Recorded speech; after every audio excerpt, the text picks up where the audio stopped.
सर्वांचं स्वागत. आज तिसरा दिवस आपला नारद भक्ती सूत्राचा 23 मे 2020 आणि आज माझ्या आईचा वाढदिवस असतो. तर तिच्या वाढदिवसाच्या वेळेला आम्ही दरवेळेला काहीतरी ठरवतो शिबिर घ्यावं असं. तर ह्या वेळेला हे नारद भक्ती सूत्राचं शिबिर घेतलं जात आहे. त्यामुळे मला खूप बरं वाटतंय आणि निश्चितच हे सगळं आईपर्यंत पण पोहोचत असणार आहे. आई ऐकत असणार आहे, दादा ऐकत असणार आहे. तर एक आईच्या अतिशय आवडीच्या अशा श्लोकाने आपण सुरुवात करू.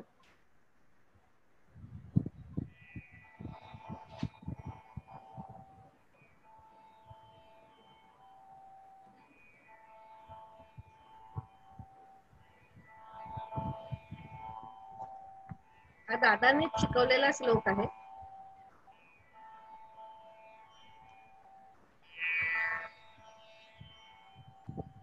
सब कुछ दीना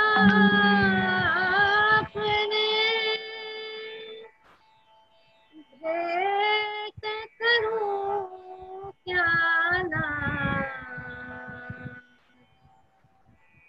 नमस्कार की भेंट कर जोड़ूं मैं दोनों हाथ, तुम ही मेरे कृष्ण हो, तुम ही मेरे राम, तुम ही रक्षक विष्णु हो, तुम ही हो सुखधाम। एक भरोसा आपका मुझे सदा महाराज, दीन दया प्रभु आपकी कौन सवारेगा।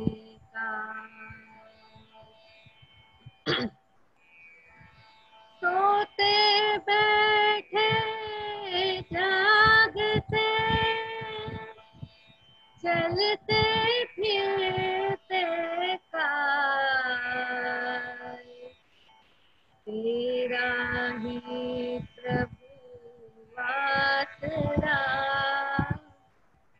हमको दीन दयाल,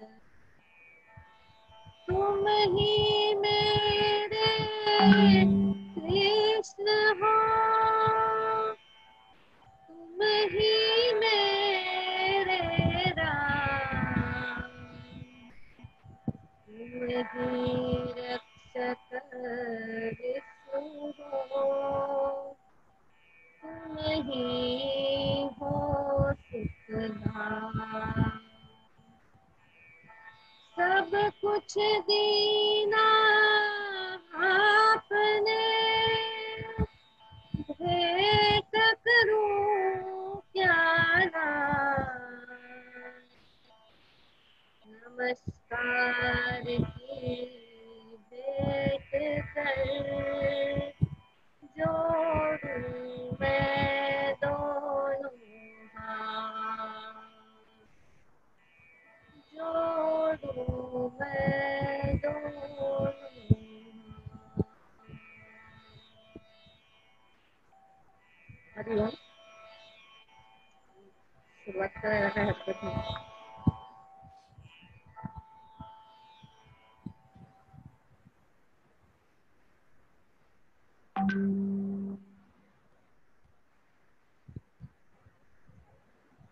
विकास सुरुवात करायला हरकत नाही. हरिओम. आजचा आपला प्रवचनाचा तिसरा दिवस. सर्वांना आपण 2 दिवस 2 जी प्रवचन घेतली. व्हिडिओ सगळ्यांना ऑफ करायला सांगू आणि माईक.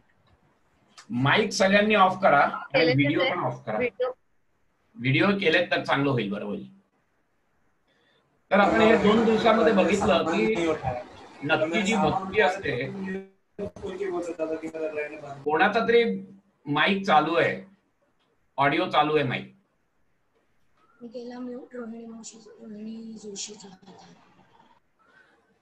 तर आपण बघितलं की कसं म्यूट करायचं, कुठे घेता म्हणजे तुझ्या इथून कर.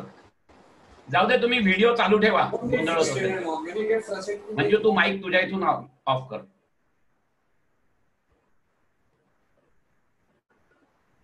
झालाय का?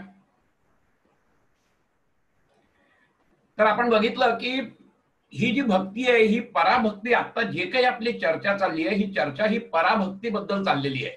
आणि ही पराभक्ती म्हणजेच आत्मज्ञान, म्हणजेच साक्षात्कार, आत्मसाक्षात्कार, म्हणजेच ते परमात्म ज्ञान.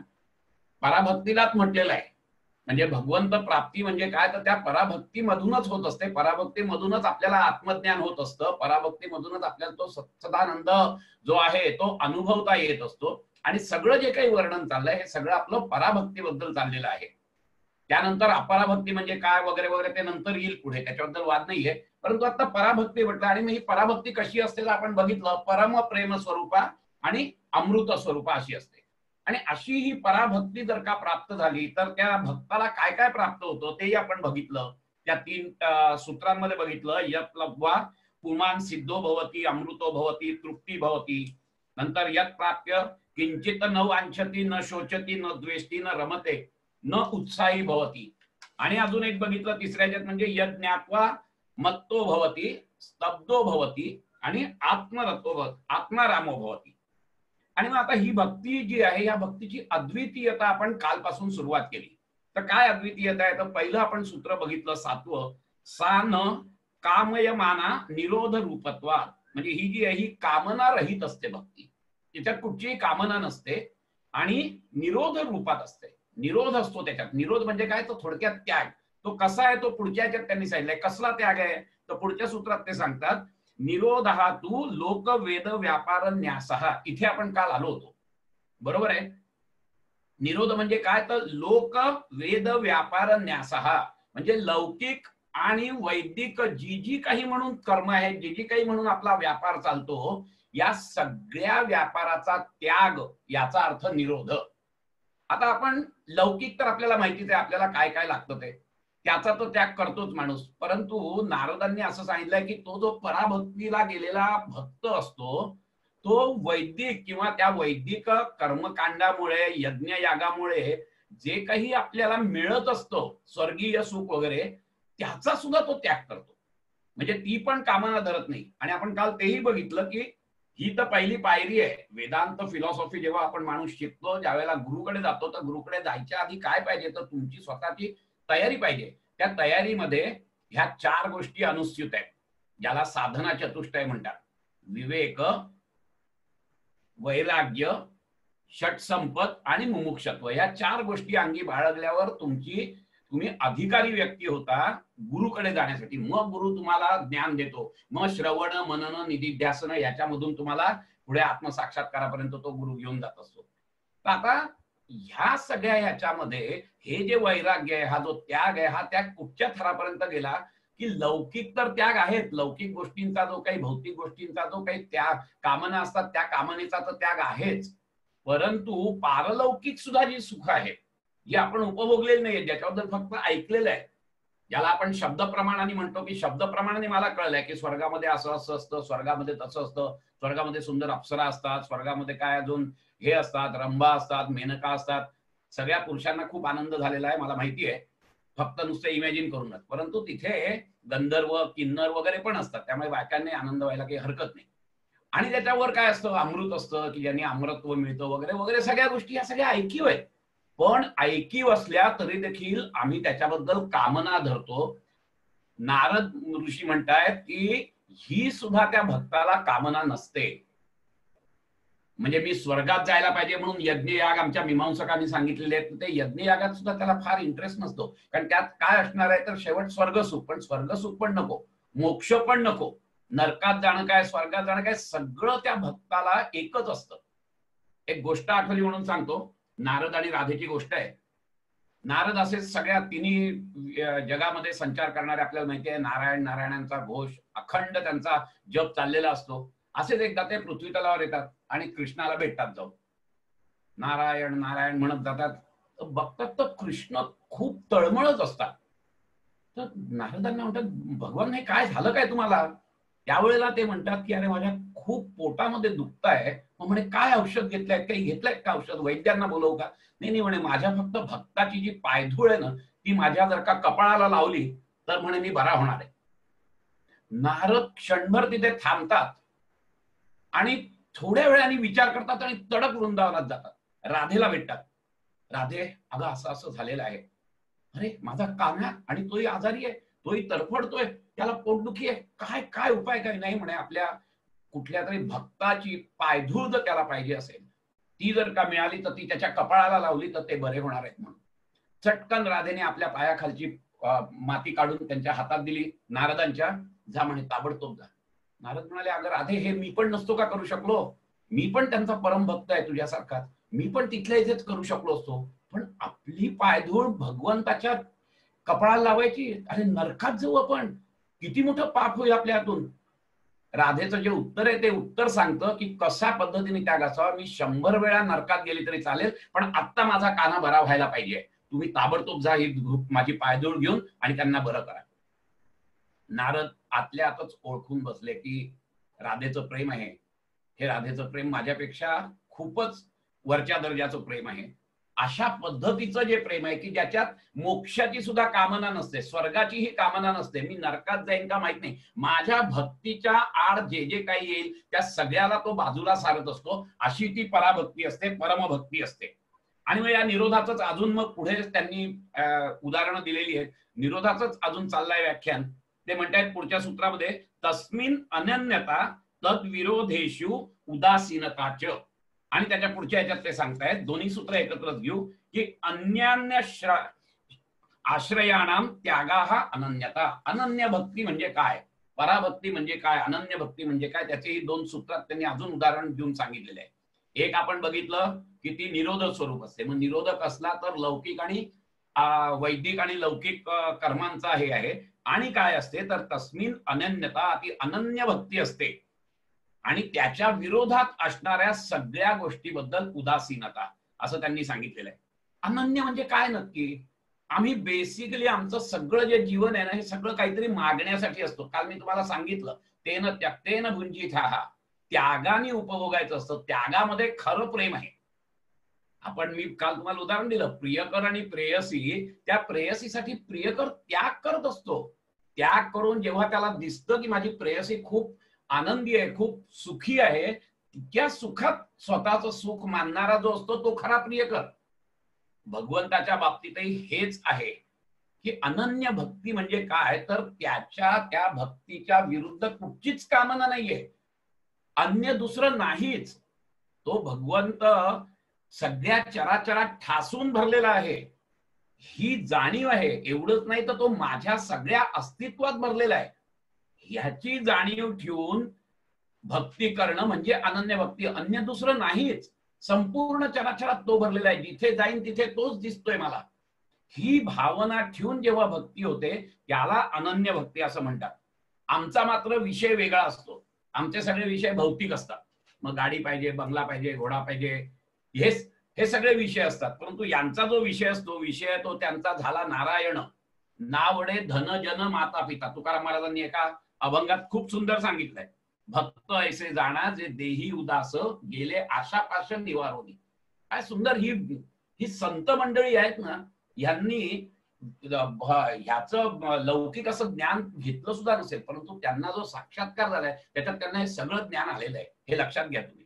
आणि म्हणून तुकाराम महाराज सांगतायत की भक्त ऐसे जाणा जे देही उदास.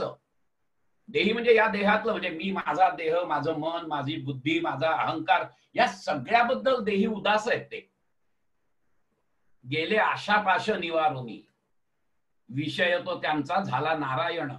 नावडे धन जन माता पिता. अतिशय सुंदर असा अभंग आहे. ह्यांचा विषयच मुळी तो झालेला आहे.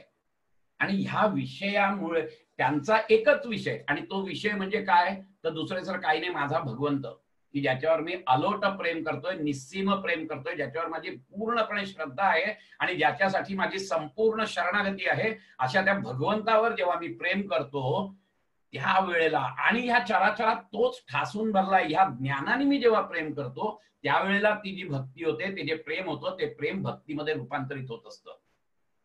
इथपर्यंत नाही. तया अहम वाचा चित्त अंग देवनिया शरणरिग महोदधिका गांग लिघारे जैसे, ज्ञानदेवांनी सुद्धा सांगितलेलं आहे, फार सुंदर सांगितलंय की त्याला शरण द्यायचं म्हणजे काय काय. तया अहम वाचा चित्त अंग, सगळंच्या सगळे माझे जी जी म्हणून काही अस्तित्व आहे, ती सगळी अस्तित्व मी त्याला अर्पण करणार आहे आणि त्याच्यात एकरूप होणार आहे. ही जी एकरूपता आहे की माझं नाहीच, आमचं, मी काल तुम्हाला सांगितलं तसं की आम्ही सगळं देतो पण स्व देत नाही. सर्वस्व द्यायचंय आपल्याला, सर्व द्यायचंय प्लस स्व पण द्यायचंय. आम्ही स्व देत नाही, तिथेच कुठेतरी आमचं घोडं अडतं, पराभक्तीकडे जात नाही. आमची ती अपरा निम्न स्तराचीच भक्ती होत असते आमची, कारण ती आमची होत नाही. आणि ते म्हणतात की कशा पद्धतीने ती भक्ती म्हणजे माझी सगळी अस्तित्व मी त्याला अर्पण केल्यावर माझं अस्तित्वच नाही ना. कळलं की नाही? माझं अस्तित्वच जिथे नाही, तया अहंवाच्या चित्त अंग देवनिया शरणरिग, आणि काय दृष्टांत दिले, महोदधिका गांग रिघाले. म्हणजे नदी जी आहे ती नदी सागराला जाऊन मिळाल्यानंतर, एकदा सागराला मिळाल्यावर तिचं अस्तित्वच नाहीसे होत आहे.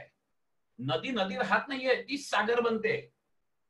अशा पद्धतीने, कारण तिचं अस्तित्वच नाहीये. माझं अस्तित्व कसलं आहे तर मी आहे म्हणून आहे. मी भक्ती करतो, मी पूजा करतो, मी जेवतोय, मी राखून बाकीच्या सगळ्या क्रिया आहेत, पण मी सुद्धा अर्पण करायचं आहे. ही जी काही भक्ती आहे ना, या भक्तीला पराभक्ती म्हणतात. आपण हीच नारदांची मगाशी जी गोष्ट सांगितली ती अजून पुढे घेऊन जाऊ, की नारदांना जेव्हा कळलं की अरे राधेची भक्ती कितीतरी उच्च दर्जाची आहे माझ्यापेक्षा, खजील झाले होते ते. परंतु एकदा राधा पण रुसली होती. राधा एकदा रुसली कृष्ण याच्याशी. ती म्हणाली की म्हणे मला माहिती आहे म्हणे, सगळ्या जगतात म्हणे सगळे राधाकृष्ण म्हणत असतात, सगळ्यांना माझं प्रेम कळतं आणि म्हणून तुमच्या नावाबरोबर माझं नाव जोडतात राधाकृष्ण म्हणून, पण तुम्हाला मात्र माझ्यापेक्षाही ती तुमची बासरी जास्त प्रिय आहे. त्यावेळेला कृष्ण म्हणतात की अगं तू मला का विचारतेस, या बासरीलाच विचार ना, म्हणून कनवटेची बासरी काढून राधेला देतात. आणि राधा एकदाच त्या बासरीकडे बघते आणि जणू काही ती बासरी राधेला सांगते, अगं मी आतून बाहेरून पोकळ आहे, मी नाहीच आहे, माझं अस्तित्वच नाहीये. तो वाजवणारा पण कृष्णच आहे, ऐकणारा पण कृष्णच आहे, मी कोणीच नाही. तो मला हातात घेतोय, तो मला जसं काही वापरतोय, द्वैत भाव कुठे नाहीच आहे. राधेला त्या क्षणाला कळलं की अरे आपल्यात अजून द्वैत भाव आहे, की मी राधा आणि तो कृष्ण हा द्वैत भाव आहे. बासरीनी जणू काही तिला सांगितलं, अगं हा द्वैत भाव सुद्धा निम्न थराची ही आहे, याच्या पुढे जायचं आहे. आणि ती सायुज्यता मुक्ती आहे. मुक्तीच्या 4 हे बघितले आपण पायऱ्या, सलोकता, समीपता, स्वरूपता आणि सायुज्यता. ही सायुज्यता मुक्ती म्हणजे पूर्णपणे एकरूप होणं, द्वैत जाऊन अद्वैतात जाणं. ह्या भक्तीला पराभक्ती म्हणतात, की ज्या भक्तीने तुम्ही अद्वैताचा अनुभव घेता त्या भक्तीला पराभक्ती म्हणतात, त्या भक्तीला अत्युच्च भक्ती म्हणतात. आणि तीच ज्ञानोत्तर भक्ती भगवंतालाही प्रिय आहे, हे लक्षात घ्या तुम्ही. राधा जिथपर्यंत व्यवहारात होती त्यावेळेला ती स्वरूपता मुक्तीमध्ये होती, म्हणजे तिच्या हृदयामध्ये पूर्णपणे कृष्ण होता. त्यांच्या हृदय मंदिरात प्रत्येक गोपीच्या कुठचंही दुसरं कोणी नव्हतं, तर फक्त आणि फक्त कृष्ण होता, बाकी कोणीही नव्हतं. परंतु ते त्यांचं हृदय होतं की माझ्या हृदय मंदिरामध्ये फक्त कृष्ण आहे, ही भावना होती. आणि तो जो कृष्ण आहे तो कृष्ण माझ्या हृदय मंदिरात आहे, म्हणून अजून मी आणि कृष्ण वेगळे आहोत, हा भाव होता. परंतु ज्या वेळेला मी मागे म्हटलं तसं की प्रेमाचा असा काही उमाळा येतो कधी कधी या अशा भक्तांना की ते पूर्ण विसरून जातात, स्वतःचं विस्मरण होतं. स्वतःचं विस्मरण होऊन जेव्हा तो भक्त त्या पूर्णपणे भगवंतात एकरूप होतो, त्यावेळेला कुठे त्या सायुज्यता मुक्तीची साक्षात्कार होतो. फार काळ तो तिथे टिकत नाही, कारण परत मग याला याच्यात यायचं असतं. परंतु राधेला वगैरे जेव्हा सामान्य असतात, स्वस्मृती असते त्यांना, त्यावेळेला ते स्वरूपता मुक्तीच होते. आणि कधी कधी जेव्हा प्रचंड प्रेमाचा आणि भक्तीचा उमाळा यायचा त्यावेळेला ते एकरूप व्हायचे आणि त्या एकरूपतेमध्ये त्यांना सायुज्यता मुक्तीचा लाभ व्हायचा, आत्मसाक्षात्काराचा लाभ व्हायचा. आणि अशी ती पराभक्ती आहे. तर ती म्हणजे ती अनन्यता भक्ती, की अन्य दुसरं नाहीच आहे, विषय नाहीच कुठचा, विषय तो त्यांचा झाला नारायण. या पद्धतीने त्यांनी जे सांगितलेलं असतं त्या ह्याच्यामध्ये तो जो भक्त असतो ना, तो भक्त भगवंतामध्ये सगळं जग बघत असतो आणि सगळ्या जगात भगवंत बघत असतो. जिथे बघेल तिथे भगवंतच त्याला दिसत असतो. ही अवस्था म्हणजे अनन्यता भक्ती. आणि अशी अनन्य भक्ती केल्यानंतर मग तो जो माणूस आहे, तो जो भक्त आहे, तो आत्मसाक्षात्काराला पोचतो, आत्मज्ञानाला पोचतो. त्याला जे काही ब्रह्म, ज्याला जे काही जीवनामध्ये मिळवायचं असतं ते पूर्णपणे त्याला मिळालेलं असतं. आत्मसाक्षात्कारी लोकांना, ज्याला आपण मोक्ष म्हणतो, ज्याला आपण कैवल्य म्हणतो, ज्याला आपण निर्वाण म्हणतो, वेगवेगळे शब्द वापरलेत वेगवेगळ्या लोकांनी त्यांच्या त्यांच्या ह्याच्याप्रमाणे. परंतु तो जो काही आनंद आहे, तो त्याचा जो अनुभव आहे, तो अनुभव एकच आहे. आणि तो अनुभव म्हणजे सच्चिदानंद आहे. तो सच्चित आनंद रूपी तो होऊन जातो, कारण त्याचं रूप ते आहे, त्याचं स्वरूपच सच्चिदानंद स्वरूप आहे. आणि मग अशा भक्तांनी, नारदांना सुद्धा समाजाचं भान होतं. कारण की असं आहे की भक्त सगळे काय डायरेक्ट एकदम पराभक्तीला पोचलेले नसतात, हे लक्षात घ्या तुम्ही.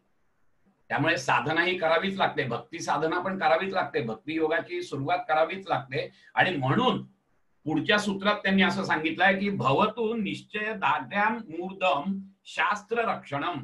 म्हणजे याचा अर्थ काय की अलौकिक अशा भगवत प्रेमाचा मनात निश्चय दृढ झाल्यानंतर त्या भक्तांनी काय करायचं, तो साधक असतो त्यावेळेला. तर त्यांनी शास्त्र रक्षणम भवतु, शास्त्र प्रणित धर्माचं जे आहे ते रक्षण व्हायलाच पाहिजे. थोडक्यात म्हणजे त्याची सगळी कृत्य जी आहेत, ही सगळी कृत्य शास्त्र प्रणितच असायला पाहिजे. आमच्या इथे धर्मशास्त्र आहेत, वेगवेगळ्या धर्मशास्त्रात घालून दिलेले नियम आहेत. आणि हे सगळे कशासाठी आहेत, तर तुम्हाला उत्तुंग पोचण्यासाठीच आहे. तमोगुणातून रजोगुणात, रजोगुणातून सत्वगुणात आणि सत्वगुणातून गुणातीत होण्यासाठी म्हणूनच हे नियम घातलेले आहेत. त्याचप्रमाणे त्यांनी अभ्युदय आणि निःश्रेयस दोन्हीचा अभ्यास केलेला आहे धर्मशास्त्राने. आणि म्हणून अभ्युदयासाठी काय पाहिजे आणि निःश्रेयसाठी काय पाहिजे हे दोन्ही धर्मशास्त्रात येतं. अभ्युदय म्हणजे या समाजात जे आम्ही राहतोय त्या समाजाची जी बांधणी आहे ती बांधणी व्हायला पाहिजे चांगली. तो समाज निकोप असला पाहिजे. समाजामध्ये भांडण तंटा, काय दंगे धोपे हे काहीच नसलं पाहिजे. तो समाज जर सुस्थितीत असेल तर त्याच्यातला एक जो मी घट तो देखील सुस्वरूपातच असला पाहिजे. आणि म्हणून नारदांनी इथे निक्षून सांगितलेलं आहे की तू वेगळा नाहीयेस, तू साधक जरी असलास तरी तुला धर्मशास्त्राने घालून दिलेले सगळे जे नियम आहेत ते नियम पाळायचे आहेत. आणि ते जर पाळलेस तर तुझं जी भक्ती आहे ती भक्ती वृद्धिंगत होत जाणार आहे. किंबहुना ही शास्त्रच तुला मदत करणार आहेत पराभक्तीकडे घेऊन जायला. त्यामुळे शास्त्र धर्म सोडायचा नाहीये, हा खूप महत्वाचा मुद्दा त्यांनी इथे सांगितलेला आहे. आपल्या जाती वर्णाप्रमाणे भगवंतांनी सुद्धा तेच सांगितलेलं आहे भगवद्गीतेत, की मला जो काही माझा वर्णाश्रम आहे त्या वर्णाश्रमाप्रमाणे मला जे काही काम आलेलं आहे, विहित काम माझं जे आहे ते काम मी करणारच आहे. किंबहुना त्या कामापासून वंचित व्हायचं नाहीये. अख्खी गीताच मुळे त्यासाठी सांगितली गेली आहे की तुमच्या धर्माचरणाप्रमाणे, तुमच्या वर्णाश्रमाप्रमाणे तुम्हाला जे काही काम आलेलं आहे. अर्जुन क्षत्रिय होता, त्याचा धर्म होता, क्षत्रिय धर्म होता त्याचा. आणि त्याचा क्षत्रिय धर्म असल्यामुळे भगवंताने त्याला सांगितलं की अरे युद्धाला तू तयार हो, हा तुझा धर्म आहे. जे समोर लोक आहेत ती लोक समाजकंटक आहेत आणि क्षत्रिय म्हणून तुझा हा धर्म आहे. तू त्यांना मारणार, तुला पाप लागणार का लागणार का ह्याचा विचार तू नको करूस. तू तुझ्या धर्माचरणा, तुझ्या वर्णाश्रमाप्रमाणे जे तुझ्यावर काम आलेलं आहे त्याप्रमाणे तू काम कर. हा महत्वाचा संदेश इथे आपल्याला नारद मुनी देत आहेत की तुम्ही कितीही, तुम्हाला जर का खरंच भगवंताच्या जवळ पोहोचायचं असेल तर शास्त्राला आधारित शास्त्र नियम जे आहेत सगळे जे लागू दिलेले आहेत त्या ह्याच्याप्रमाणे राहूनच तुम्हाला पुढे जायचं आहे, की जेणेकरून समाजाला पण एकीकडे बांधू शकाल तुम्ही आणि तुमचाही, ज्याला अभ्युदय म्हणतात आणि निःश्रेयस, या दोन्हीची प्राप्ती होण्यासाठी म्हणून धर्मशास्त्रांची निर्मिती झालेली आहे. धर्मशास्त्र आम्हाला फक्त भौतिक गोष्टी शिकवत नाही, धर्माच्या चौकटीमध्ये राहूनच आम्हाला अर्थ, काम आणि मोक्ष या 3 गोष्टी करायच्या असतात. आणि म्हणून जे 4 पुरुषार्थ सांगितले आहेत, धर्म अर्थ काम मोक्ष, याच्यामध्ये धर्म पाहिला आहे, हे लक्षात घ्या तुम्ही. या धर्माच्या चौकटीत राहूनच तुम्हाला अर्थ, काम आणि मोक्ष या 3ही गोष्टी साधायच्या आहेत. त्यापैकी अर्थ आणि काम हे अभ्युदय आहे आणि मोक्ष हे निश्रेयस आहे. परंतु हे तिन्ही केव्हा मिळेल? जेव्हा तुम्ही धर्माच्या चौकटीत राहाल. धर्माची चौकट सोडून गेलात तर मात्र तुम्हाला कधीही मोक्ष मिळणार नाही, हे लक्षात घ्या. नारद मुनींनी हेच सांगितलेलं आहे की तू जरी भक्ती मार्गाला लागला असशील, आध्यात्मिक मार्गाला लागला असशील, याचा अर्थ तू वेगळा नाहीयेस. तर तुला समाज बांधणीचं, धर्मशास्त्रात घालून दिलेले नीती नियम हे सगळे पाळायचे आहेत. त्याच्याशिवाय तुला दुसरा पर्याय नाहीये.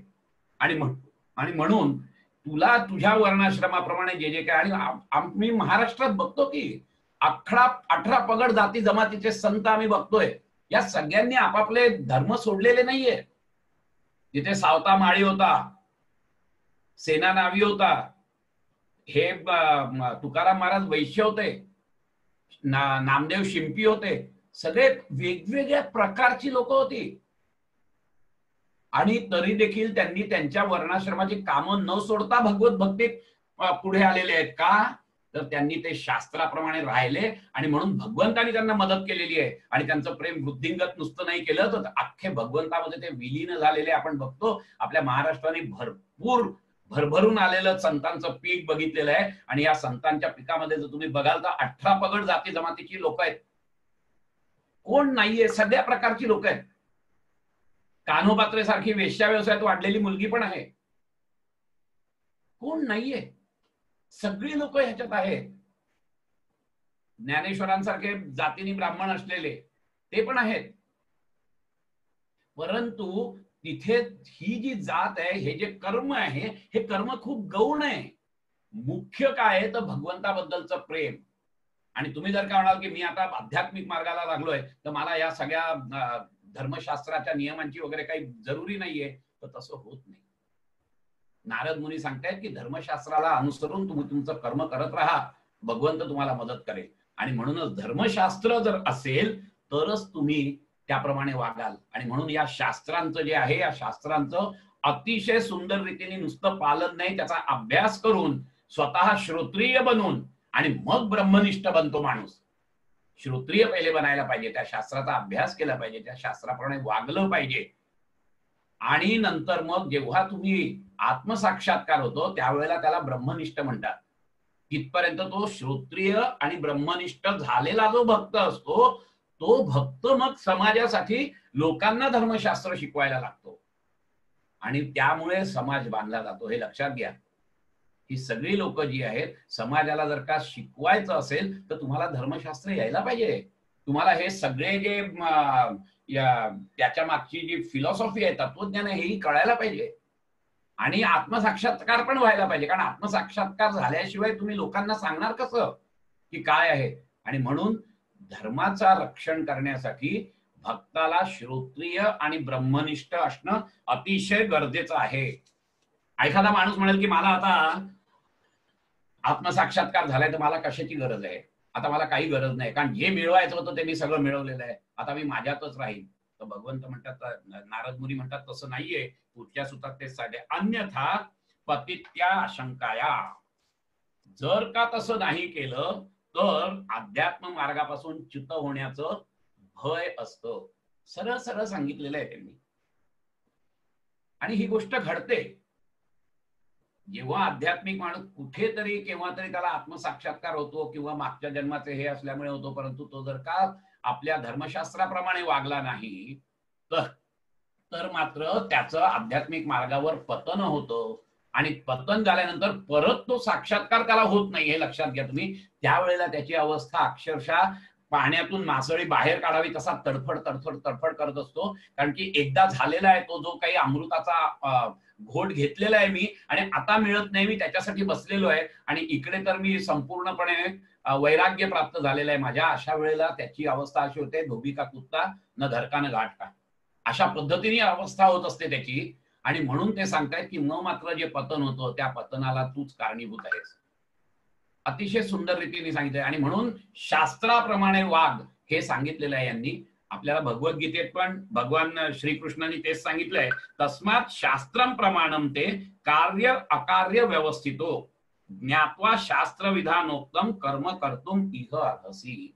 आणि म्हणून तू अर्जुनाला सांगतायत की तू कर्तव्य आणि अकर्तव्य याचा निर्णय करण्याच्या कामी तुला फक्त शास्त्र मदत करणार आहे, आणि शास्त्रामध्ये काय विधित केलंय ते जाणून तू कर्म करणं हे तुला या लोकी अतिशय यश प्राप्त करून देणार आहे. भगवान श्रीकृष्णही तेच सांगतायत गीतेमध्ये आपल्याला. आणि म्हणून नारदांनी सांगितलंय की तू अध्यात्म मार्गाला लागलास, तू भगवंताच्या प्रेमाला प्रेम मिळवण्यासाठी म्हणून जरी मार्गाला लागला असतास तरी तुला शास्त्र आणि जे काही नियम आहेत ते समाजाचे पाळलेच पाहिजे. इथपर्यंत आपण आलो.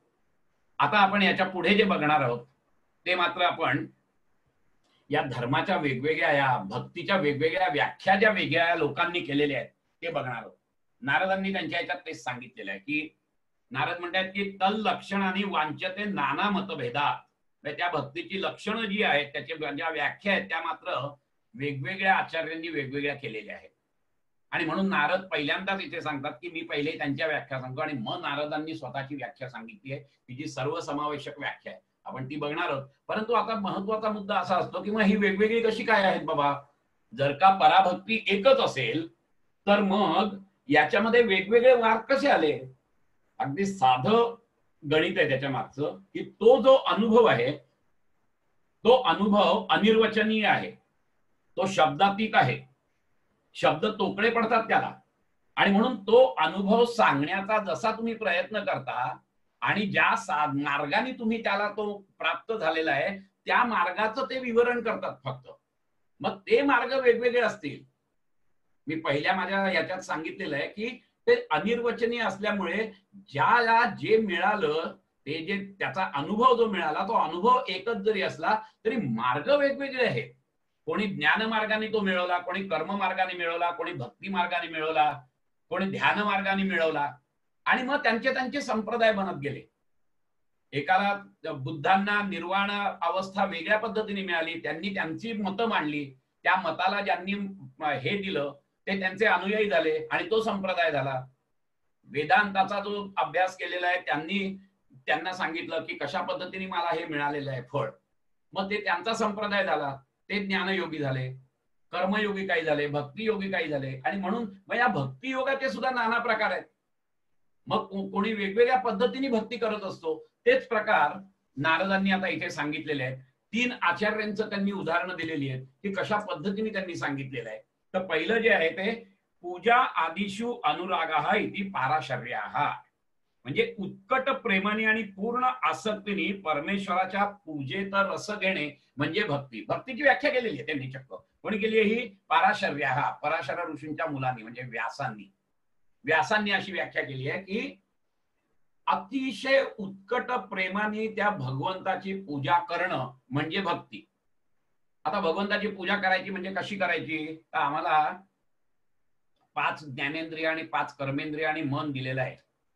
व्यास मुनी म्हणतात की ह्या सगळ्यांचा उपयोग करून, ह्या सगळ्या साधनांचा उपयोग करून पूजेमध्ये जेव्हा तो माणूस तल्लीन होतो त्या पूजेला भक्ती म्हणतात. त्या पूजेला भक्ती म्हणायची असते. आणि म्हणून आपल्या हृदयस्थ परमेश्वरावर जाण्याचा जो प्रयत्न करतो त्यावेळेला लागणारी जी साधनं आहेत ती साधनं कुठची आहेत? तर माझी 5 ज्ञानेंद्रिय, माझी 5 कर्मेंद्रिय आणि मन, हे सगळं जो वापरून पूजा करत असतो. म्हणजे काय करायचं? आम्ही पूजा कशी करतो बघा बरं, इमॅजिन करा तुम्ही.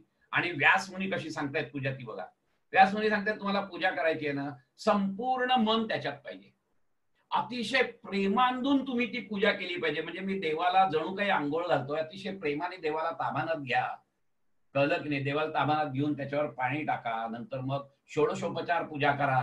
खूपच प्रेम त्याच्यात म्हणजे पूर्णपणे मुरलं गेलं पाहिजे की जेणेकरून तिथलं संपूर्ण वातावरण आहे ते सत्वगुण संपन्न होईल. कारण सत्वगुणातूनच जातो तो मार्ग. एक लक्षात घ्या, अतिशय प्रेमाने मग त्यांना गंध, फुलं, अक्षत, मग निरांजन, धूप, दीप हे सगळं करा. मग देव्हारा सजवा फुलांनी, खूप छान करा. आणि जो काही प्रसाद असेल तो प्रसाद त्याला द्या. आता इथे काय सांगितलंय? या 2 गोष्टी महत्वाच्या आहेत. ज्या वेळेला मी ही पूजा करत असतो त्यावेळेला जे जे काही मी करतो ते माझ्याकडे जे काही चांगलं आहे ना ते देत असतो आम्ही.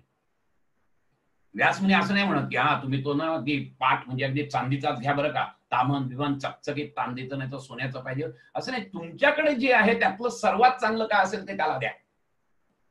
ती शरणागती आहे, ते समर्पण आहे. त्या समर्पणाने तुम्ही करा. त्याच्यामध्ये पूर्णपणे रस पाहिजे, त्याच्यामध्ये पूर्णपणे तुमचा भाव पाहिजे. तो जर भाव नसेल आणि हे जर सगळं केलं तर ती भक्ती होत नाही. आमचं भक्ती होत नाही.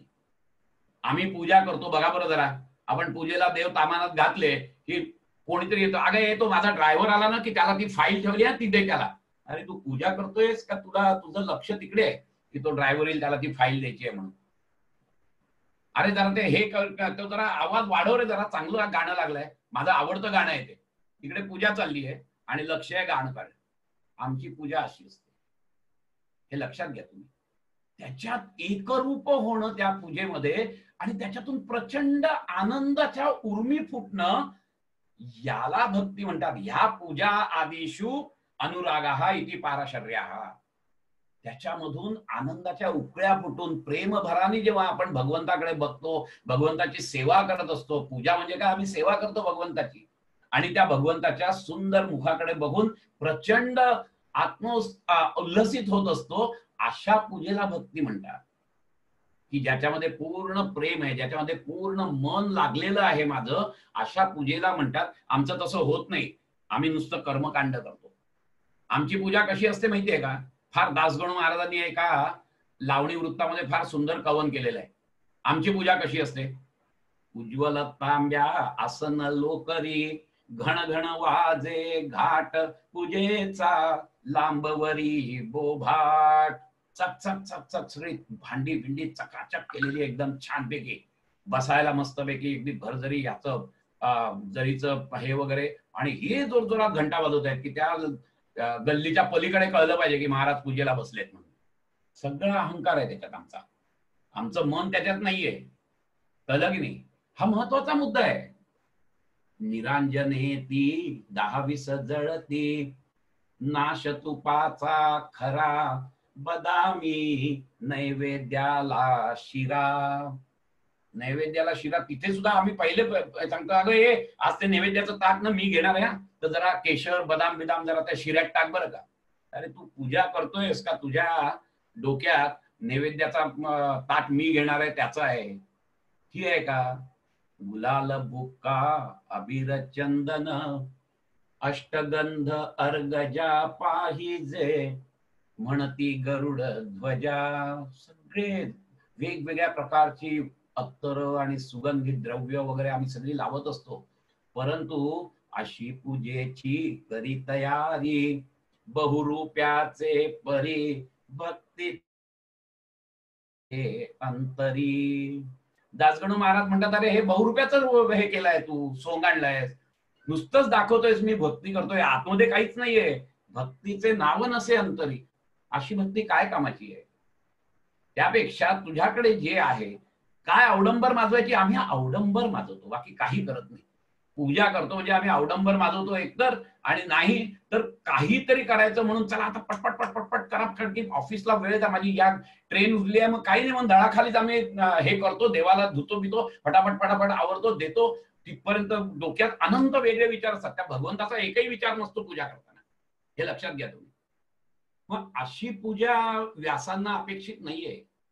तर माझे जे काही पंच ज्ञानेंद्रिय पंच कर्मेंद्रिय त्या सगळ्यांनीच मी पूजा करतोय, त्याचा हाताने मी पूजा करतोय, तोंडाने मी स्तोत्र म्हणतोय, आरती म्हणतोय, डोळ्याने मी त्याचं रूप बघतोय, जी स्तोत्र म्हणतोय ती माझ्या कानाने मी ऐकतोय. ही सगळी ज्ञानेंद्रिय माझी कामाला लागलेली आहेत तिथे, आणि या सगळ्याच्या मागे जे मन आहे ते मन पूर्णपणे त्यात आहे, आणि त्यामुळे ते आनंदित होत आहे. आणि हा जो आनंद आहे, हा जो प्रेमाचा उमाळा आहे, हा जिथपर्यंत मी माझ्या मनामध्ये अनुभवत नाही तिथपर्यंत ती भक्ती होणार नाही, हे लक्षात घ्या. आणि म्हणून पूजा आदिषु अनुरागाः इति पारशर्या म्हटलेलं आहे, की पूजा आदिषु अनुराग, त्याच्यामध्ये रस, त्याच्यामध्ये रत व्हायला पाहिजे तुम्ही, त्याच्यामधून आनंद निर्माण व्हायला पाहिजे, आणि तोही सात्विक आनंद, तामसिक आणि राजसिक आनंद नाही, हे लक्षात घ्या तुम्ही.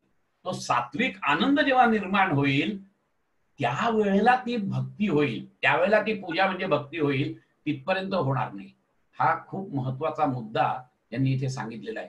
आणि मग दुसरे आचार्य कोण आहेत तर एका आचार्यांनी सांगितलंय की आमची पंच ज्ञानेंद्रिय कर्मेंद्रिय पूर्ण पूजेमध्ये घाला आणि त्या पूजेमधूनच तुम्हाला भक्तीचा हे येईल आणि तुम्ही त्या आनंदातून त्या भक्तीतून तुम्ही पुढच्या पराभक्तीला पोहोचू शकता. आणि मग दुसरे काय म्हणतात, कथा आदिषु अनुरागाहा इति गर्गाहा. गर्ग मुनींनी वेगळी व्याख्या दिली आहे.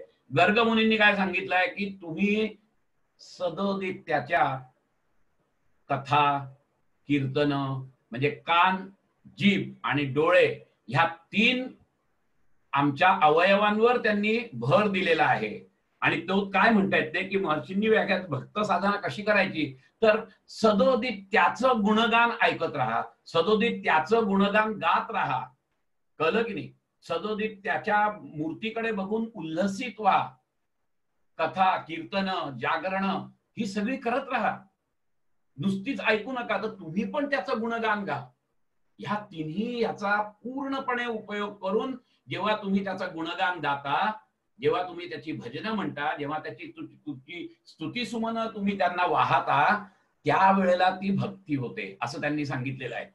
फार सुंदर सांगितलेलं आहे की आमची भक्ती कशी असते, वेगवेगळ्या प्रकारची असते, परंतु यांनी सांगितलेलं आहे कारण यांना त्याच्या मार्गाने मिळालाय म्हणून त्यांनी सांगितलं की अरे काही नाही, कथा कीर्तनात दंग व्हा, नुसतं ऐका कथा कीर्तन, सांगा कथा कीर्तन, बोला, भजन म्हणा, ह्याच्यात आनंद घ्या, तर ती भक्ती होते.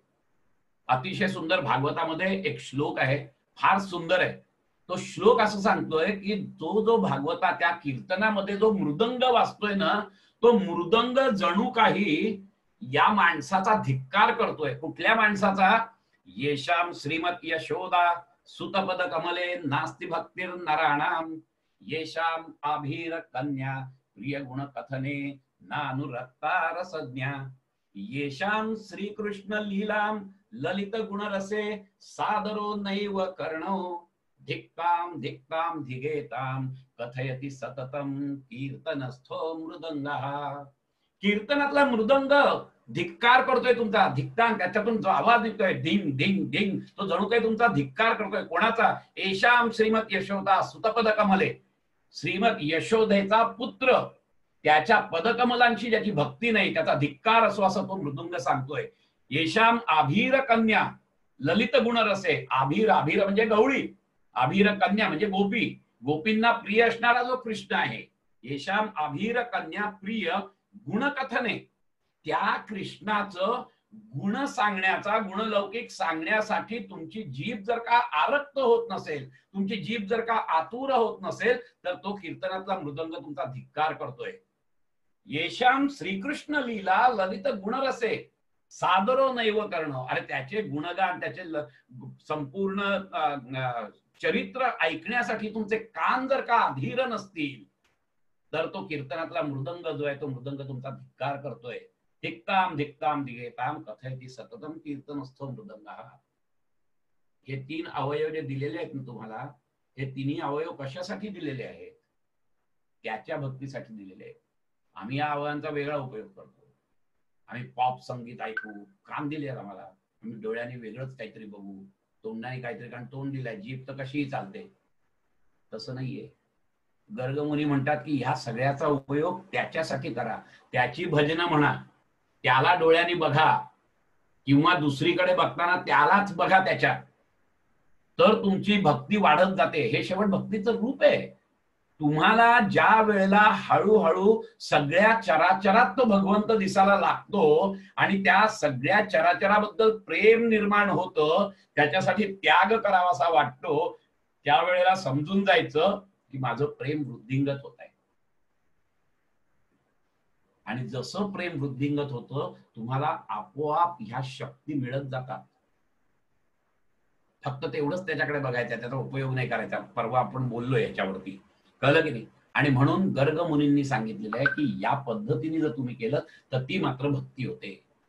की त्याच्या कथा कीर्तन, त्याचं हे भजन म्हणणं वगैरे, ह्याच्यात जो काही जातोय, धुंद होऊन जा, डोळ्यातून अश्रू येऊ देत, प्रेमभराचा उमाळ येऊ देत, त्या प्रेमभरातून तुम्ही तिथे नाचा गा, त्याच्यात भक्ती आहे, ती भक्ती आहे.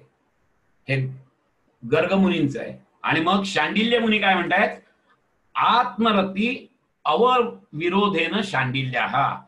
थोडक्यात म्हणजे मी ज्या वेळेला त्याच्या प्रेमाने मी ध्यानाला बसतो, त्याच चिंतन मनन, त्याच्याच गुणांचं, त्याच्याच लीलेचं मी जेव्हा चिंतन मनन करतो आणि त्या चिंतन मननातून मी जेव्हा ध्यानात जातो आणि ध्यानातून जेव्हा समाधीत जातो, त्यावेळेला ते जे चिंतन मनन, ते जे प्रेम आहे, ते प्रेम म्हणजे भक्ती आहे. जर का मी त्याच्यातून ध्यानावस्थेत गेलो, मी त्या चिंतन मननातून ध्यानावस्थेत गेलो नाही, ध्यानावस्थेतून मी जर का समाधी अवस्थेत जाऊन मला त्याचं आत्मज्ञान झालं नाही, तर ती जी भक्ती आहे ती भक्ती म्हणता येणार नाही. ते प्रेम माझं पराप्रेम म्हणता येणार, परमप्रेम स्वरूप नसेल, ते अमृत स्वरूप नसेल ते. आणि म्हणून शांडिल्य मुनी असं म्हणतायत की त्याच्या दिव्य संकल्पनांवर माझं चिंतन मनन होत आहे का, आणि ते जर चिंतन मनन होऊन मी त्याच्यामध्ये जर का ध्यानात जात गेलो, अंतरंगात जात असेल, तर ती भक्ती, ते जे प्रेम आहे ते प्रेम मात्र पराभक्तीमध्ये रूपांतरित होतं. पण जर का मला त्याच्यामुळे अंतरंगात जाता येत नसेल, तर कुठेतरी माझं प्रेम, माझी भक्ती कमी पडतीये, हे लक्षात घ्या. अविरोधे आत्मरती अविरोधेन इति शांडिल्या. आत्मानुभव घेण्यासाठी जी अविरोधी आहे, की ज्यामुळे विरोध होत नाही, अशा पद्धतीचं माझं जर का चिंतन मनन असेल, त्या भगवंताबद्दल जर का माझं त्याच्याबद्दलचं जर का प्रेम असेल, तर मात्र ते अविरोध जर असेल, तर ते जे प्रेम आहे, ती जी भक्ती आहे, ती भक्ती म्हणजे पराभक्ती, असं त्यांनी सांगितलेलं आहे. अतिशय सुंदर. आता गंमत अशी आहे, आपल्याला हा खूप नारदांनी, आता चौथ्यांदा नारद स्वतः सांगतायत भक्तीची. आता कसं असतं, या तिघांनी वेगवेगळे मार्ग अवलंबले आहेत. एकाने पूजेमधून भक्तीचं स्वरूप सांगितलेलं आहे, किंवा पूजा आदी करून तुम्ही त्याच्यातून भगवत प्रेम जागृत करू शकता. दुसऱ्यानी कथा कीर्तनातून भगवत प्रेम जागृत करू शकता. तिसऱ्यानी ध्यान मार्गातून, चिंतन मननातून भगवत प्रेम जागृत करू शकता, हे सांगितलेलं आहे. पण तो एक एक भाग झाला. किंबहुना या सगळ्या बाह्य अभिव्यक्ती आहेत प्रेमाच्या, भगवत प्रेमाच्या या सगळ्या बाह्य अभिव्यक्ती आहेत. नारदांनी या सगळ्याला कोणालाच विरोध नाही केलेला. नारद म्हणाले त्यांच्यापर्यंत ते बरोबरच आहे, परंतु या सगळ्यांना कवेत घेऊन नारदांनी एक व्याख्या केली, की जी आपण आता बघणार आहोत. अतिशय सुंदर, सर्वतोपरी विचार करून नारदांनी भक्तीची व्याख्या केली. आणि म्हणून तर त्यांना भक्ती योगाचे आद्य पुरस्कर्ते म्हणतात, ते उगीच नाही म्हणत. नारदांनी व्याख्या केली आहे, नारदः तू तदर्पिता अखिल आचारिता तद्विस्मरणे परम व्याकुलता इति. बघूया आपण नारद काय म्हणतायत.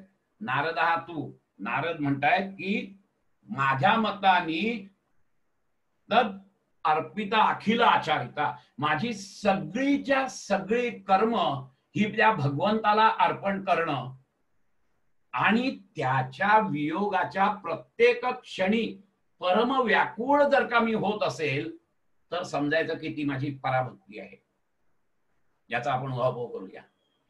आता गंमत अशी असते की पहिली महत्वाची गोष्ट, की माणूस हा कधीही कर्म केल्याशिवाय राहू शकत नाही. भगवद्गीतेत पण आपल्याला सांगितलंय, नाही कश्चित क्षणनोपि जातु तिष्ठती अकर्म करून. माणूस कधीच शांत बसू शकत नाही, काहीतरी कर्म तो करतच असतो. 24 तास तो कर्म करत असतो. कळलं की नाही. कार्यते यवशः कर्म सर्व प्रकृती जयी गुणाहा. कारण असं असतं की प्रकृतीच्या बंधात तो अडकल्यामुळे हे त्रिगुण जे आहेत, हे त्रिगुण त्याच्याकडून कार्य करून घेत असतात.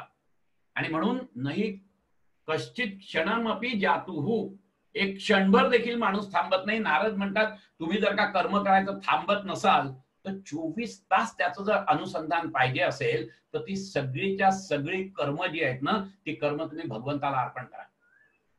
म्हणजे दोन गोष्टी होतील याच्यात. एक म्हणजे जे जे काही मी कर्म करेन ते भगवंताचं काम आहे हे समजून जर केलं, आणि मला भगवंताला ते कर्म अर्पण करायचंय, त्याचं कर्मफल भगवंताला अर्पण करायचंय, हा भाव मनात ठेवून जेव्हा मी कर्म करतो, त्यावेळेला सर्वात पहिली गोष्ट काय होते, तर माझ्या हातून फक्त चांगलीच कर्म होतात, वाईट कर्म होत नाही. हे एक महत्वाचं लक्षात आहे.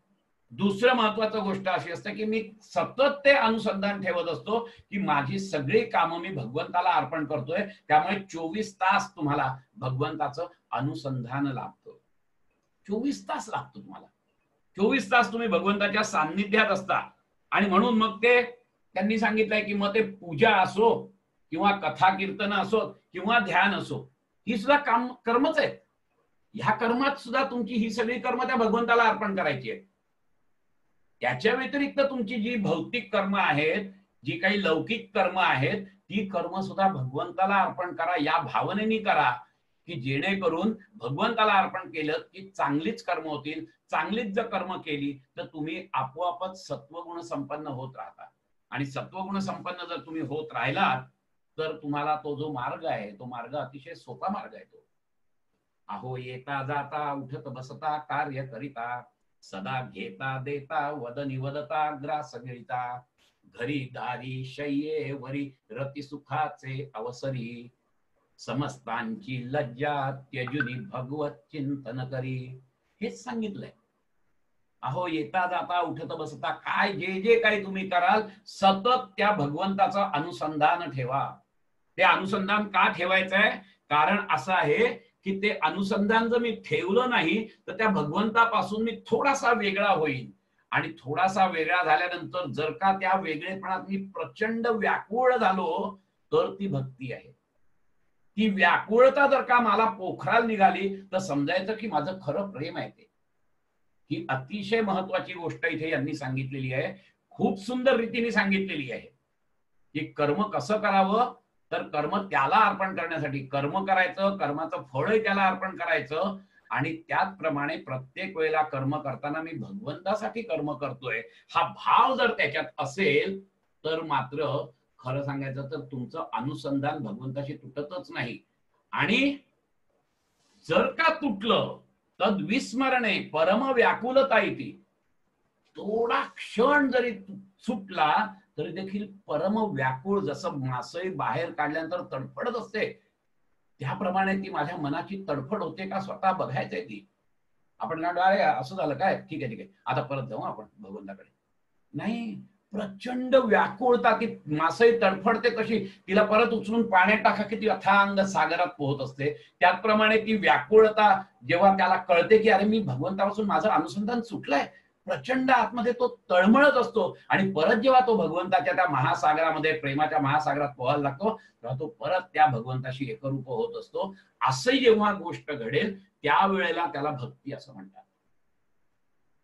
ही भक्ती आहे की 24 तास नारद तू तदर्पिता अखिल आचारिता तद विस्मरणे परम व्याकुलता येते. ह्या पद्धतीने जर का केलं. आणि मग कसे असतं मग हे पूजा अर्चा, मी म्हटलं तसं हे बाह्य आविष्कार आहेत सगळे. पूजा करतोय लोकांना दिसते, भजन गाताय लोकांना दिसताय, ध्यान करताय लोकांना दिसताय, ही बाह्य आविष्कार आहेत.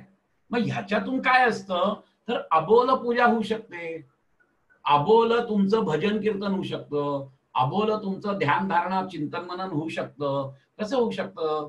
पूजा अर्चा करतो आपण, कसे करतो? आता गंमत अशी असते की पूजेला आम्ही फुलं बिलं वाहतो, सगळं वाहतो, सगळं मान्य. परंतु आपण जर का ती पूजा अबोल केली, अबोल पूजा केली म्हणजे काय की माझं मन जे आहे ते मनच मी सुमन केलं तर मला बाहेरच्या फुलांची गरज काय? माझं मन सुमन केलं म्हणजे मी पूर्ण सत्वगुण संपन्न व्हायचा प्रयत्न करत गेलो तर मला बाहेरच्या सुगंधी फुलांची गरज नाहीये. ज्ञानदेव महाराजांनी फार सुंदर मनाला भ्रमराची ही दिलेली आहे उपमा. आणि ते असं सांगतायत की सुमन सुगंधू रे भ्रमरा, सांडी तू अवगुण रे भ्रमरा, ऋण ये भ्रमरा. ते सांगतात अरे भ्रमरा तू का रे या फुलावरून त्या फुलावर, त्या फुलावरून त्या फुलावर, त्या फुलावरून त्या फुलावर असा का धावत असतोस त्या गंधासाठी ना? अरे तूच सुगंधी हो ना, तू सुगंधी झालास की तुला या फुलांची गरज काय आहे? आम्ही पूजा अर्चा करतो, आम्ही आमच्या डोळ्यांनी बघतो त्याला, हाताने त्याची पूजा अर्चा करतो, भजनं म्हणतो, तोंडाने भजनं म्हणतो, कानाने ऐकतो भजनं. हे सगळं जे आहे या सगळ्यापेक्षा तुम्ही या सगळ्या ज्ञानेंद्रिय आणि कर्मेंद्रियांचीच फुलं करा. ती जर फुलं केली तुमच्या हाताने तुम्ही लोकांची सेवा करा. कर्म करायचे आहेत ना, 24 तास कर्म करायचे आहेत. मग 24 तास जर कर्म करायचे तर या हाताने लोकांची सेवा करा, ती भगवंताची सेवा झाली. या पायाने धावत पीडितांकडे जा, त्यांची विचारपूस करा. डोळ्यांनी तुम्ही अतिशय चांगलंच फक्त बघा, वाईट बघू नका. आणि म्हणून तर आमच्या या ज्ञानेंद्रिय आणि कर्मेंद्रियांची आणि मनाची जर का आम्ही सुमन केली तर आम्हाला पूजेसाठी लागणार आहेत कशाला काय? आमचा आतमध्येच आहे सगळा देव, त्यालाच आम्ही वाहतोय सगळी. आमच्या आतमधल्या देवाला मी मन माझं सुमन केलंय, सुगंधी केलाय. मी हातानी पायानी माझ्या कर्मेंद्रिय ज्ञानेंद्रियांनी मी संपूर्णपणे त्याची सेवा करत बसलोय. त्याची सेवा म्हणजे या जनता जनार्दनाची सेवा करत बसलोय. थोडक्यात काय आहे की माझी सगळी कर्मेंद्रिय आणि ज्ञानेंद्रियांचीच मी फुलं केली. आणि म्हणून तर आमच्या या सगळ्या कर्मेंद्रिय आणि ज्ञानेंद्रियांना कमळ म्हटलेलं आहे. हस्तकमल, नेत्रकमल, पदकमल, ही सगळी कमल म्हणजे काय आहेत की तुमच्याकडून अपेक्षा आहे तुमच्याकडून ती की तुम्हाला हे भगवंताने दिलेलं आहे, याची कमळं करा आणि ती वाहा. कोणाला वाहा? तर हृदयस्थ परमेश्वराला वाहा. बाहेर अवडंबर नकाच माजू, काही जरूर नाहीये तुम्हाला बाहेर अवडंबर माजवायची. तुमचं मन सुगंधी करा, तुम्हाला फुलाची गरज नाही. तुमच्या कर्मेंद्रिय ज्ञानेंद्रियांची कमळं करा, तुम्हाला अपेक्षा कसलीच नाहीये. ती फुलं वाहा तुम्ही. कुणाला वाहा? तर हृदयस्थ परमेश्वराला वाहा. बाहेरच्या देवाला वाहू नका. कारण तुम्ही जी वाहणार आहात फुलं तीच भगवंत खुश झाला की तुम्हाला तोच त्याग आहे. मी मगाशी म्हटलं तसं की प्रियकर प्रेयसीसाठी त्याग करतो आणि तिला काहीतरी देतो, त्यावेळेला तिच्या चेहऱ्यावरचं जे सुख आहे ते सुख बघून हा सुखावतो. ते न त्यक्तेन भुंजिता, हा त्यागून उपभोगा म्हटलेला आहे ना. त्या त्यागामध्ये खरा आनंद आहे. घेण्यामध्ये आनंद नाहीये, देण्यामध्ये आनंद आहे. आणि म्हणून दान धर्म करा आमच्या ह्याच्यात सांगितलेलं आहे. आम्हाला तीच अबोल पूजा करता येते. आणि म्हणून तर यांनी सांगितलेलं आहे ना, तया सर्वात्मका ईश्वरा स्वकर्म कुसुमांची विरा पूजा केली हो अपारा तोषा लागी. ज्ञानदेव महाराज म्हणतात अशी अबोल पूजा करा तुम्ही. तया सर्वात्मका ईश्वरा स्वकर्म कुसुमांची विरा. स्वकर्म कुसुम काय तयार करा आणि त्याची ते पूजा बांधा तुम्ही, ती खूप चांगली आहे. आणि मग नैवेद्य कसा दाखवायचा? आम्ही नैवेद्य दाखवतो, तोही लोकांना दिसतो, कारण त्या नैवेद्यामध्ये मी नैवेद्य दाखवला हा मीपणा असतो. मग अबोल पूजेमध्ये तो मीपणा कसा असेल? मग आत्मनैवेद्य दाखवा. देव ज्ञानेश्वर महाराज सांगतायत की आत्मनैवेद्य दाखवला तर तो होतच नाही ना. जिथपर्यंत मी पूजा करतो म्हणजे मी बाजूला राहिलो, पूजा वेगळी राहिली, म्हणजे मी आहेच त्याच्यात. परंतु तो मीच जो आहे ना, तो मीच मुळी सगळ्याचा अडथळा आहे, तुम्हाला पुढे जाऊ देत नाही. त्याचं कारण असं आहे की तो माझा अहंकार अजून मला जडतोय. आणि म्हणून मग नैवेद्य तरी कुठला दाखवायचा? आत्मनैवेद्य दाखवा. आत्मनैवेद्य समीर पिले ब्रह्मानंदी मग वंदिले ज्योतिर्लिंग मग ध्याईले ज्ञानदेवे. ज्ञानदेवाने फार सुंदर एक एक एक उपमा दिलेले आहेत की अबोल पूजा कशी करावी, कशाला अवडंबर पाहिजे. उज्ज्वल तांब्या आसन लोकरी घणघण वाजे घाट. लोकांना दिसतो की त्या अभंगात तर उलट तुकाराम महाराजांच्या त्या अभंगात त्यांनी सांगितलं असं अवडंबर माजवलंच नव्हतं. ती जी माया आहे ना, ती माया केव्हाच तुम्हाला पुढे जाऊ देणार नाही. त्या मायाला लगेचच कळतं की तुम्ही पूजा करताय आणि माझा जो दादला आहे त्या दादल्याकडे तुम्ही जाताय, तो तिथे जाऊ नाही देणार. ती माया झडक घालेल तुमच्यावर. बरं, ती माया एवढी सूक्ष्म आहे की तुम्ही कडी कपारीत जरी गेलात ना तरी देखील ती तिथे येऊन तुमच्यावर हल्ला करू शकते. ती फक्त जात नाही त्या भगवंताकडे, कारण तो त्याचा बाप आहे तिचा. त्यामुळे त्या मायेला जर का डावलून तुम्हाला पूजा करायची असेल तर तुम्हाला मानस पूजा करणं महत्वाचं आहे. मानस पूजा करायची असेल तर तुमचं मन तुम्ही सुमन करा, तुमचे ज्ञानेंद्रिय कर्मेंद्रिय तुम्ही कमळ करा, नैवेद्य सुद्धा आत्मनैवेद्य दाखवा. आणि अशा पद्धतीने जी काही पूजा होते तद्विस्मरणे. आणि नंतर मग जर का त्याच्यातून सुद्धा कधीतरी जर का त्याचं हे झालं तर माझ्यामध्ये प्रचंड व्याकुळता जेव्हा निर्माण होईल त्यावेळेला समजायचं की माझी ही भक्ती पराभक्ती आहे. गोपींची ही अवस्था होत होती. सदा सर्व काळ घरातली कामं करत होते, परंतु ते सदा सर्व काळ त्या भगवंताच्याच भोवती त्यांचं मन पिंगा घालत होतं. आणि कधीतरी असं जर का झालं की त्यांचं विस्मरण झालं तर मात्र त्यांना ते हे व्हायचं नाही, सहन व्हायचं नाही. ते अशी परिस्थिती होती त्यांची. इतकं सुंदर रीतीने जर का आपण हे केलं तर ती खरी आहे. नारदातू तदर्पिता अखिल आचारिता तद्विस्मरणे परम व्याकुळता येते. ही व्याकुळता यायला पाहिजे. ही व्याकुळता जर आली नाही तर मात्र त्याला काहीच अर्थ नाही. अशी जी भक्ती आहे ती खरी भक्ती. ही भक्ती जर का आपण केली तर मात्र एक प्रकारे आमची पराभक्तीला आम्ही पोचतो. नाहीतर आम्ही निम्न भक्तीतच राहतो. आम्हाला तो आत्मज्ञान कधीही होणार नाही. पराभक्तीमध्ये आत्मज्ञान आहे, पराभक्तीमध्ये ब्रह्मज्ञान आहे, पराभक्तीमध्ये कैवल्य आहे, पराभक्तीमध्ये निर्वाण आहे. पराभक्ती ही सगळी समानार्थी शब्द आहेत. भक्ती हे जरी मार्ग असला तरी त्याचं मुक्काम पण भक्तीच आहे. आणि भक्ती म्हणजे काय तर आत्यंतिक भगवंताबद्दल प्रेम, पूर्ण श्रद्धा आणि संपूर्ण शरणागती. मी दरवेळेला हे तुम्हाला सांगतो, या 3 गोष्टींवर भक्ती अवलंबून असते. संपूर्ण शरणागती, त्याच्याशी सगळं शरण त्याच्याशीच जायचं आहे. तदर्पिता अखिला आचारिता, त्याला अर्पण करायचंय सगळं. आणि अशा पद्धतीने हे जेव्हा अर्पण करतो आम्ही, त्यावेळेला ती खरी भक्तीमध्ये, पराभक्तीमध्ये त्याचं रूपांतर होत असतं. त्या प्रेमाचं भक्तीत रूपांतर होत असतं. हा एक महत्वाचा मुद्दा नारदांनी, आता आपल्याला तुम्हाला कळेल की नारदांनी ह्या कोणालाच विरोध नाही केलेला, किंबहुना या सगळ्यांना कवेत घेऊन स्वतःची व्याख्या केलेली आहे आणि किती सुंदर केलेली आहे तेही आपण बघितलं. आणि त्याचा दाखला देत आहेत ते पुढच्या ह्याच्यात. आपण थांबूया फक्त. दाखला कोणाचा देत आहेत? यथा व्रज गोपिकानाम. मगाशी मी गोष्ट सांगितली, नारदांना माहिती होतं राधेची काय भक्ती आहे ती, आणि म्हणून त्यांनी दाखला दिलाय की कोणासारखी ही भक्ती असते, यथा व्रज गोपिकानाम.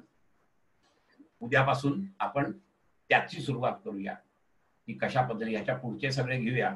आतापर्यंत जे काही आपण सेवा केलेली आहे ती त्या भगवंताच्या चरणी अर्पण करूया आणि आज इथेच थांबूया. एक शांतीपाठ होईल आणि आजचं हे जे प्रवचन आहे त्याची सांगता होईल.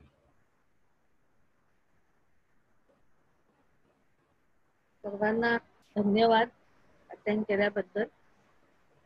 आणि एक सूचना अशी आहे की तुम्ही ऍड होताना ना तुमचं नाव लिहा तिथे, कारण आपण रेकॉर्ड ठेवतो कोणी अटेंड केलाय काय नाही, तर सगळ्यांची नावं पाहिजेत मला तिथे यायला. आणि आडनावासकट लिहा, कारण एकेका नावाच्या 2-2, 3-3 व्यक्ती आहेत. मग नक्की कुठली व्यक्ती कोण ते कळत नाही. तर तुमचं नाव नक्की लिहा. कारण आता 1-2 फोन नंबर असे आले आहेत, 2-2दा 3-3दा चॅट मध्ये त्यांना सांगून सुद्धा त्यांनी नाव रिनेम केलं नाहीये. रिनेम तुम्हाला करता येत नसेल तर आयदर शिकून घ्या, नाहीतर जॉईन होतानाच नाव लिहा. जॉईन होताना घाईघाईने जॉईन करू नका, तुमचं नाव पूर्ण लिहा आणि जॉईन व्हा. तर आपल्याला रेकॉर्ड ठेवायचा आहे म्हणून ही सगळी धडपड. तर आपण ज्या ज्या ठिकाणी म्हणूयात आणि थांबूयात. शांतीपाठानंतर एक 5 मिनिटं हे चालूच राहील. ज्यांना कोणाला बोलायचं आहे, हे करायचं आहे, तर आपण ती ठेवणारच आहोत. म्हणजे नेहमीची आपली पद्धत, एक 5-7 मिनिटं आपला झूम मीटिंग चालूच राहील. तेव्हा सगळ्यांनी आपापले हे अनम्यूट करा आणि व्हिडिओज पण अनम्यूट करा. सगळ्यांनीच हे करा, म्हणजे मग आपल्याला बोलता येईल. कोणाला काही शंका असेल, काही असेल तर. ज्या ज्या ठिकाणी मन जाय माझे, त्या त्या ठिकाणी निज रूप तुझे. इथे तिथे मस्तक ज्या ठिकाणी, तेथे तुझे सद्पाय दोन्ही. मला नाही बोलायचं. सद्भावाची अंजुली, मिया ओविया फुले मोकळी. अर्पिली अंघ्री उगुली विश्वरूपाच्या. ये शरीरीची ये माती, मेळवीन तये क्षिती. जेथे श्री चरण उभे ठाकती, आराध्याचे कुंडलिक वरदे हरी विठ्ठल. श्री ज्ञानदेव तुकाराम ज्ञानेश्वर महाराज की जय. भगवान गोपाल कृष्ण महाराज की जय. सब संतन की जय. जय जय रघुवीर समर्थ. पांडुरंग हरी वासुदेव हरी, पांडुरंग हरी वासुदेव हरी. पांडुरंग हरी वासुदेव हरी, पांडुरंग हरी वासुदेव हरी. पांडुरंग हरी वासुदेव हरी, पांडुरंग हरी वासुदेव हरी. हरी हरी हरी हरी हरी. सगळ्यांना धन्यवाद. आपण आता मंगळवारी भेटणार आहोत. हरि ओम. धन्यवाद. धन्यवाद. धन्यवाद. थँक्यू नाव जरा सांगा. गुरुजी. गोखले गुरुजी नाहीये. वसुधा बोलतो. अच्छा, असं आहे होय. मंजिरी ताई थँक्यू. आज खूपच छान आवडलं मला. भक्ती खूप मस्त होतं. आणि मला हे माहित नव्हतं की ध्यान वगैरे पण त्यात आपण त्याला द्यायचं. आज कळलं. खूपच छान. अहो शेवट सगळं ध्यानातच आहे. हो हो शेवट सगळे मार्ग जे आहेत ना ते ध्यानातूनच पुढे जातात. नाही नाही तसं नाही, तो सुद्धा त्याला अर्पण करतो आपण. आता मी हो, कर्म त्याला नक्कीच. सगळी करते नाही पण नाही ध्यान सुद्धा त्याला करायचं. सगळं सगळंच त्याला अर्पण मस्त. करायचंय. हो येस. Thank you very much. अच्छा धन्यवाद. अंजिताई थँक्यू. खूप चांगला रंगला. मस्त. आपली 5वी व्याख्या राहिली आहे ना नाही. भक्तीची? नाही 3 आणि 4थी व्याख्या ही. अच्छा चारच आहेत का? 3 गर्गमुनी, व्यासमुनी आणि Okay, शांडिल्य मुनी आणि मग नारद.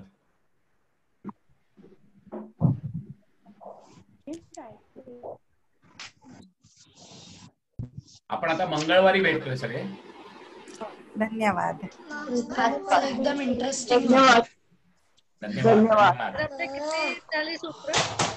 हा मी आपल्या 19. ग्रुपवर झालेली सूत्र पाठवते. 19 सूत्र झाली आता. विकास मामा हो बोला. काय म्हणतोस? एकदम छान. छान वाटतं रे. बरं वाटतंय का? हा आज आई बाबा बघ माझ्या आजूबाजूला बसले.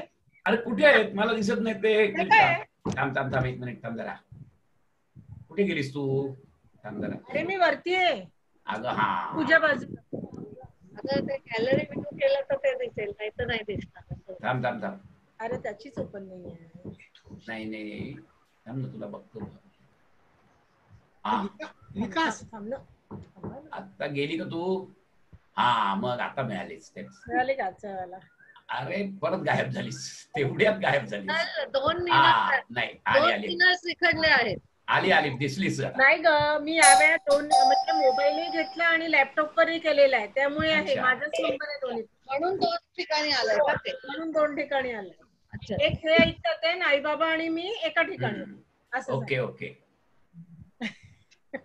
बरं झालं पण तू बाजूलाच असल्यामुळे आई बाबा तुझ्याकडे आज आले का? एकत्र तुम्ही बघताय. हो. चांगलंय हो. चांगलंय चांगलंय. अरे हिनी आयडी माझ्याकडे आजचा पाठवला नाही त्याच्यावर मी प्रयत्न केला काय सांगताय? हो झालं नाही ते म्हणून हो मग का? मी इथे आलो. अच्छा अच्छा अच्छा अच्छा हा. ओके. हिला आठवणच नाही राहिली. तर रेकॉर्डिंग बंद केलंस का?